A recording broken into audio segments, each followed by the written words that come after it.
నమస్తే, welcome to our channel.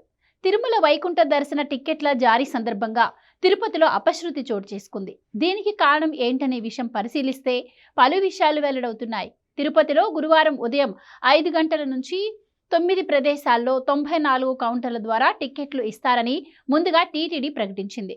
అయితే ఈ రోజు సాయంత్రం 5 గంటల నుంచే టిక్కెట్లు ఇస్తున్నారు అంటూ కొంతమంది తప్పుడు ప్రచారం మొదలుపెట్టారు. ఆ కంగారులో ఒకేసారి భక్తులు బుధవారం సాయంత్రమే లైన్లోకి వచ్చి నిలుచున్నారు.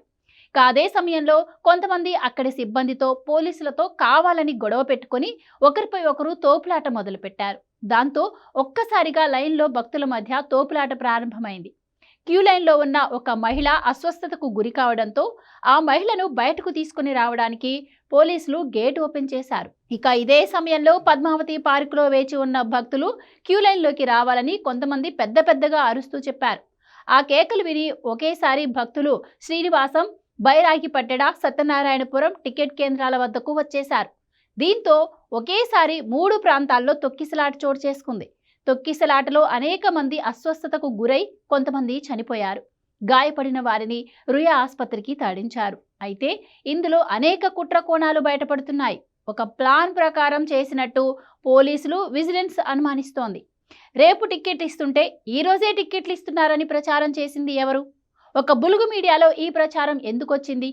క్యూ లైన్లో కావాలని గొడవ పెట్టుకుంది ఎవరు? కావాలని తోపులాట ఎందుకు చేశారు? పద్మావతి పార్కులో వేచి ఉన్న భక్తుల గేటు ఓపెన్ చేసి క్యూ లైన్లోకి వెళ్లాలని చెప్పింది ఎవరు?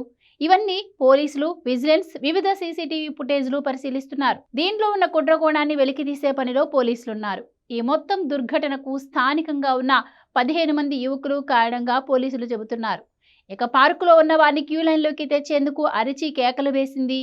ఆ తర్వాత ఒక మహిళను కాపాడేందుకు పోలీసులు గేట్లు తెరిస్తే టిక్కెట్లు ఇస్తున్నారని చెప్పింది కూడా ఈ 15 మంది యువకులేనని విషయం ప్రాథమికంగా తెలిసింది.